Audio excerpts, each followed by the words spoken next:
Bismillahirrahmanirrahim.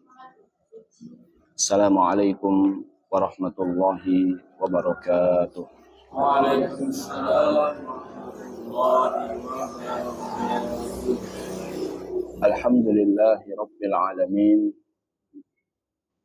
Wa usalli wa usallim ala nabiyyina Muhammadin wa ala alihi wa sahbihi ajma'in. Amma ba'du. Kaum muslimin dan muslimat rahimani wa rahimakumullahu ta'ala. Pada kesempatan pagi hari ini, marilah kita senantiasa bersyukur kepada Allah Azza wa Jalla atas limpahan nikmat yang Allah Ta'ala berikan kepada kita. Salawat beriring salam semoga senantiasa tercurahkan kepada Nabi kita Muhammad sallallahu alaihi wasallam, para keluarga beliau, para sahabat-sahabat beliau, serta orang-orang yang senantiasa setia mengikuti jejak beliau hingga hari akhir kelak. Kaum muslimin dan muslimat, azani Allahu wa iyyakum. Pada kesempatan kali ini kita akan kembali membaca hadis-hadis yang dikumpulkan oleh Al-Imam Abdul Ghani Al-Maqdisi rahimahullahu ta'ala di dalam kitab beliau Umdatul Ahkam. Pada kesempatan kali ini kita akan membahas jalsatu al-istirahah, duduk istirahat di dalam sholat. An Abi Qilabah Abdullah bin Zaid al-Jarmi al-Basri. Dari Abu Qilabah, namanya adalah Abdullah bin Zaid al-Jarmi al-Basri. Qala, ia berkata, Ja'ana Malik ibn Huwairith.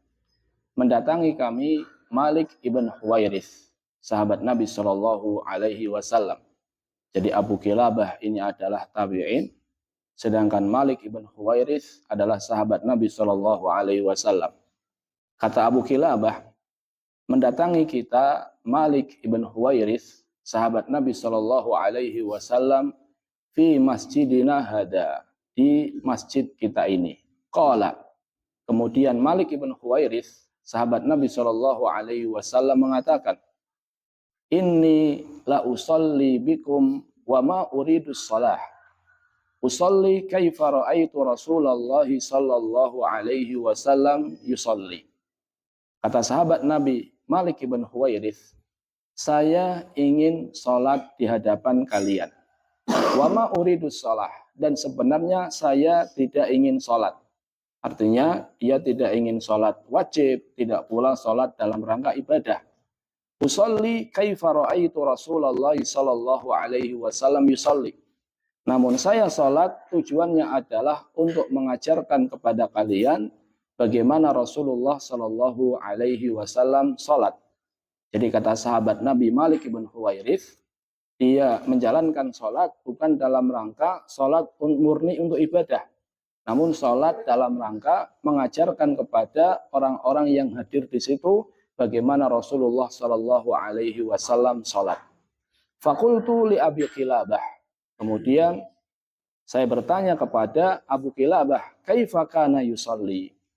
Bagaimana Malik ibn Huwairith dia sholat? Qala mithla sholati syekhina hada. Seperti sholatnya syekh kita ini. Jadi saat itu ada seorang syekh yang dia sedang sholat. Sholatnya Malik ibn Huwairith itu mirip seperti sholatnya syekh kita ini. Wa kana yajlisu idza rafa'a ra'sahu minas sujud qabla an yanhadha.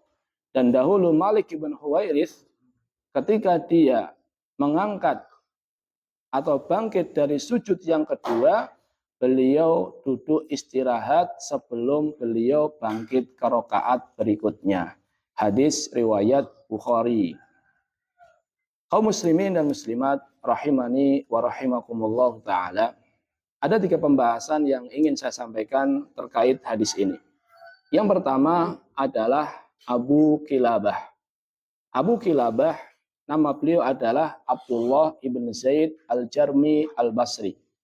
Ahadu a'lamit tabi'in. Beliau adalah salah satu ulama dari kalangan tabi'in. Beliau memiliki banyak sekali ucapan-ucapan yang sangat berharga.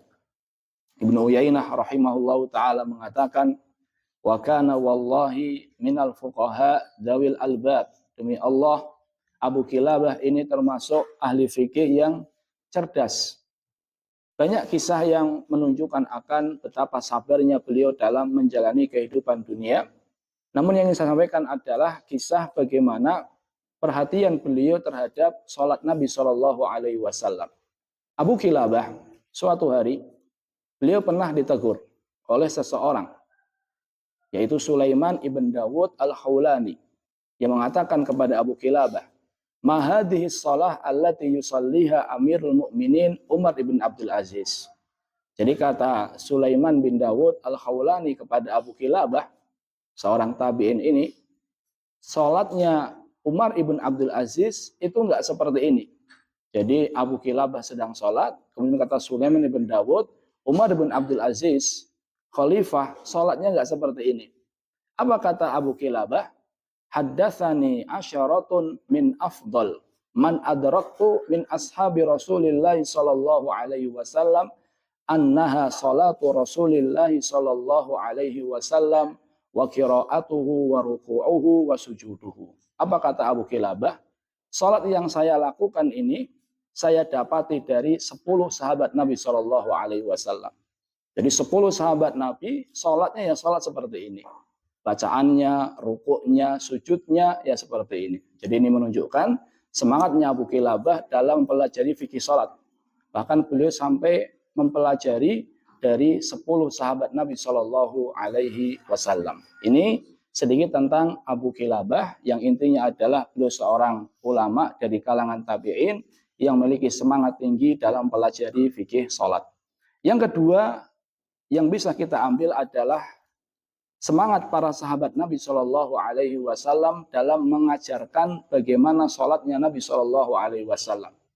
Di sini kita bisa ambil dari perbuatannya Malik ibn Huwairits. Malik ibn Huwairits pernah mendatangi masjid yang di situ ada Abu Kilabahnya. Kata Malik, saya ingin sholat. Yang tujuannya itu bukan hanya sekedar sholat untuk ibadah.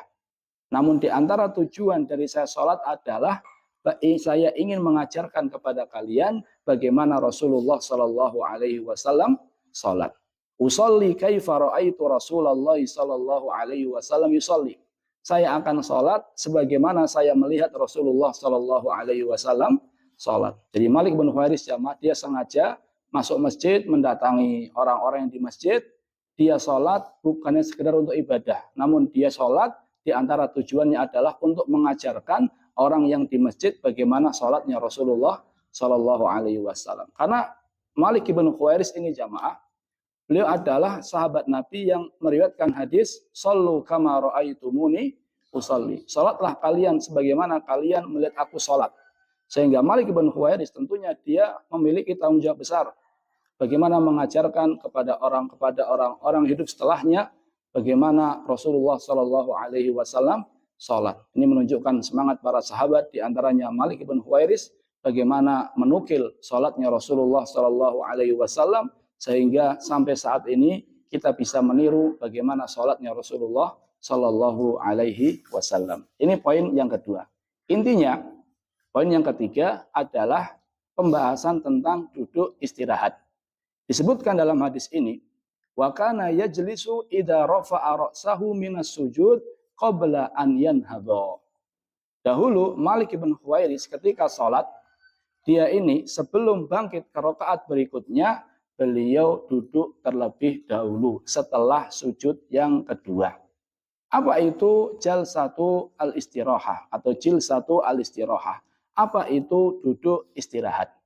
Duduk istirahat adalah jalsatul istirahah maudhi'uha indal qiyam minar raqatil ula watsalisah. Duduk istirahat tempatnya adalah sebelum bangkit dari rakaat pertama atau rakaat ketiga. Jadi sebelum seseorang bangkit dari rakaat pertama atau rakaat ketiga, sebelum dia bangkit, dia duduk sejenak. Bagaimana caranya? An yajlisa jalsatan latifatan khafifatan muftarisha. Seseorang duduk sejenak dalam kondisi iftirash, Tsumma yanhadu wa laisa fiha dzikrun wala du'a. Kemudian dia bangkit, di dalamnya tidak ada doa, tidak ada zikir khusus. Jadi contohnya setelah selesai rakaat pertama, dia sujud pertama, sujud kedua, sebelum bangkit ke rakaat kedua, dia duduk sejenak dalam kondisi apa? Iftirash. Jadi duduk sejenak, nggak lama, sebentar sekali, duduk sejenak, istirahat sebentar sekali. Ini yang disebut dengan duduk apa? Istirahat. Duduk istirahat. Jalsatu al-istirahah. Saya ulangi, jadi setelah sujud kedua, sebelum bangkit ke rakaat keberapa? 2 atau ke rakaat keempat. Jadi dilakukannya itu di rakaat ganjil. Berarti rakaat pertama sama rakaat ketiga. Berarti sebelum bangkit ke rakaat kedua sama sebelum bangkit ke rakaat keempat itu duduk sejenak. Ini yang disebut dengan duduk istirahat. Para ulama berbeda pendapat tentang duduk istirahat ini. Ada yang mengatakan bahwasannya duduk istirahat ini sunnah ketika dibutuhkan. Sunnah ketika dibutuhkan. Jadi kalau dibutuhkan ya sunnah. Tapi kalau seandainya nggak dibutuhkan ya nggak sunnah. Sebagian orang mungkin karena terlalu berat sehingga untuk langsung bangkit apa? Susah. Sehingga dia butuh duduk istirahat. Sehingga dalam mazhab Hambali disebutkan bahwasannya ini sunnah bagi yang membutuhkan. Pendapat kedua mengatakan ini tidak sunnah. Ini pendapat jumhur ulama. Kenapa? Karena kebanyakan yang meriwayatkan sholat Nabi tidak menyebutkan duduk istirahat ini. Yang ketiga, wallahu alam, dan ini yang saya condong kepadanya, bahwasannya duduk istirahat ini adalah sunnah. Duduk istirahat ini adalah sunnah. Kadang kita lakukan, kadang tidak kita lakukan. Kenapa? Karena ternyata jamaah, sebagian sahabat Nabi yang meriwayatkan sholat Nabi, betul, ada yang tidak mencontohkan duduk istirahat. Karena ya kan yang meriwayatkan hadis Nabi kan banyak sekali kan, yang meriwayatkan bagaimana sholatnya Nabi kan banyak sekali. Ada yang sebagian meriwayatkan ada duduk istirahatnya, sebagian yang lain meriwayatkan tidak ada duduk istirahatnya. Maka ini menunjukkan bahwasannya kadang Nabi SAW duduk istirahat, kadang Nabi SAW juga tidak duduk istirahat. Di antara yang meriwayatkan Nabi SAW melaksanakan duduk istirahat adalah Malik ibn Huwairits, kemudian Abu Humaid As-Sa'idi radhiyallahu taala anhuma. Dua sahabat ini yang meriwayatkan duduk istirahat. Sedangkan sahabat-sahabat lain yang meriwayatkan sholatnya Nabi SAW tidak menyebutkan duduk istirahat. Maka ini menunjukkan bahwasannya Nabi SAW sesekali beliau duduk istirahat, sesekali beliau tidak duduk istirahat. Disebutkan dalam sebuah hadis, summa hawa sajida. Abu Humaid As-Sa'idi menceritakan bahwasannya Nabi SAW sujud. Summa qala Allahu Akbar. Kemudian beliau mengucapkan Allahu Akbar, bangkit dari sujud. Summa sana rijlahu. Kemudian beliau duduk iftirash, wa qa'ada, dan duduk. Wa'tadala hatta yarji'a kullu admin fi mawdi'ihi. Kemudian Rasulullah SAW duduk sampai tegak, kemudian baru beliau bangkit. Maka ini menunjukkan bahwasannya duduk istirahat ini jamaah di antara sunnah Nabi SAW. Jadi kadang kita lakukan, kadang juga kita tidak lakukan. Yang tepat wallahu alam adalah kadang kita lakukan, kadang tidak perlu kita lakukan, karena memang sahabat Nabi SAW ada yang menjelaskan hal itu, ada pula yang tidak menjelaskan hal itu. Wallahu taala alam bisawab. Terima kasih atas perhatiannya. Kita tutup dengan doa kafaratul majlis. Subhanakallahumma bihamdika asyhadu an la ilaha illa anta astaghfiruka wa atubu ilaih. Assalamualaikum warahmatullahi wabarakatuh. Waalaikumsalam.